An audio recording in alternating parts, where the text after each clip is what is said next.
கதை நேரம். 3வது மாடி ரகசியம். சென்னையில் ஒரு பெரிய அப்பார்ட்மெண்ட் இருந்தது. அங்கே சுபாஷ் என்ற இளைஞன் வந்து குடியேறினான். அவன் ஒரு சாஃப்ட்வேர் இன்ஜினியர். அவனுக்கு ஒரு பழக்கம் இருந்தது. லேட் நைட்டில் பால்கனியில் நின்று காஃபி குடிப்பது. ஒரு நாள் இரவு 1:30 மணிக்கு அவன் பால்கனியில் நின்று கொண்டிருந்தான். அப்புறம் அவன் கவனித்தான், எதிரே இருக்கும் பில்டிங்கில் 3வது மாடி மட்டும் லைட் ஆன் செய்யப்பட்டிருக்குது. மற்ற எல்லா வீடுகளும் இருட்டாக இருக்குது. அந்த 3வது மாடி விண்டோவிலேருந்து ஒரு பெண் நின்று இருந்தாங்க.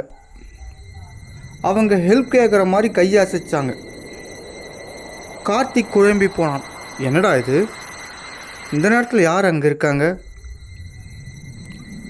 உடனே அவன் கீழே உள்ள செக்யூரிட்டிக்கு கால் பண்ணி பேசினான். அந்த ஃப்ளாட்டில் யாராவது இருக்காங்களா என்று கேட்டான். அப்போது செக்யூரிட்டி சொன்னார், அந்த 3வது மாடி ஃப்ளாட்டில் 6 மாதமாக எம்டியாக தான் சார் இருக்காங்க, யாருமே இல்லை. உடனே கார்த்திக் குழம்பி போனான். அப்போ நாங்கள் பார்த்தது யார்? அடுத்த நாள் காலை அவன் நேராக அந்த பில்டிங்குக்கு சென்றான்.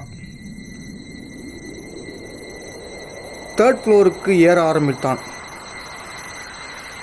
3rd ஃப்ளோரில் உள்ள டோர் லாக் செய்யப்பட்டிருந்தது. ஆனால் உள்ளே இருந்த ஒரு சத்தம், எனக்கு யாருன்னா ஹெல்ப் பண்ணுங்க, எனக்கு யாருன்னா ஹெல்ப் பண்ணுங்க, எனக்கு யாருன்னா ஹெல்ப் பண்ணுங்க என்று. அவன் உடனே பயந்து போலீஸுக்கு கால் செய்தான். போலீஸும் சிறிது நேரத்தில் அங்கே வந்தார்கள். டோரை உடைத்து கொண்டு உள்ளே சென்றார்கள். அந்த ஃப்ளாட் உள்ளே ஒரு பெண் கட்டி போட்டு இருந்தாங்க. அவங்க 3 நாளாக அங்கேயே தான் இருக்கிறாங்க. போலீஸ் அவர்களிடம் விசாரித்தார்கள். அவங்க சொன்னாங்க, ஒரு மனிதன் என்னை கிட்னாப் பண்ணி இங்கே வச்சிருக்கான். அந்த கிட்னாப்பர் அதே அப்பார்ட்மெண்ட்டில் 1st ஃப்ளோரில் தான் தங்கியிருந்தான். அவன் பிளான் எம்டி பிளாட் யூஸ் பண்ணி யாருக்கும் தெரியாமல் க்ரைம் பண்ணுவது.